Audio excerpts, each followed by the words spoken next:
বিশ্বকাপের মধ্যিখানে ৮ দিনের বিশাল বিশ্রাম দুর্লভ বটে, সেটাই জুটেছে নিউজিল্যান্ডের। অন্যদিকে ব্যস্ত ও কঠিন একটা সময় পার করতে হয়েছে স্বাগতিক শ্রীলঙ্কাকে। গ্রুপ পর্বের শেষ ম্যাচে জিম্বাবুয়ের কাছে হার, সুপার 8-এর শুরুর ম্যাচে ইংল্যান্ডের কাছে হার।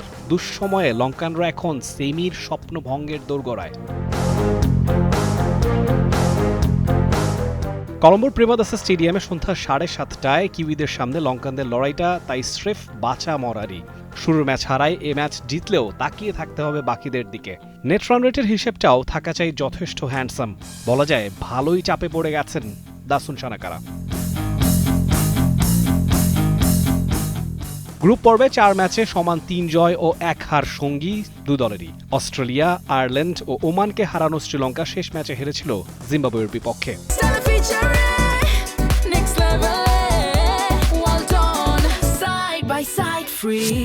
অন্যদিকে সাউথ আফ্রিকার বিপক্ষে 7 উইকেটে হারা নিউজিল্যান্ড জিতেছিল আফগানিস্তান, আরব আমিরাত ও কানাডার বিপক্ষে। মুখোমুখি লড়াই বিবেচনায় 28 বারের সাক্ষাতে 16 বার জিতেছে নিউজিল্যান্ড ও 9 বার জয় আছে শ্রীলঙ্কার। নিজেদের মাটিতেও স্ট্যাট বিশেষ সুবিধার না লঙ্কানদের।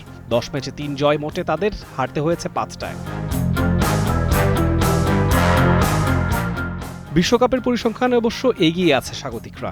6 ম্যাচে 3 জয়, 2 হার আর একটা ম্যাচ হয়েছে টাই। একদিকে হেরে শুরু শ্রীলঙ্কার সুপার 8 পর্ব, অন্যদিকে দীর্ঘ বিশ্রামের মধ্যে বৃষ্টিতে ভেসে গেছে নিউজিল্যান্ড পাকিস্তান ম্যাচ। দু দলের জন্যই মহাগুরুত্বপূর্ণ একটা স্বস্তির জয় খুবই দরকারি। সেটা মিললেই টিকে থাকবে সেমিফাইনালের সম্ভাবনা। Rifat Tanvir Rafi, T Sports.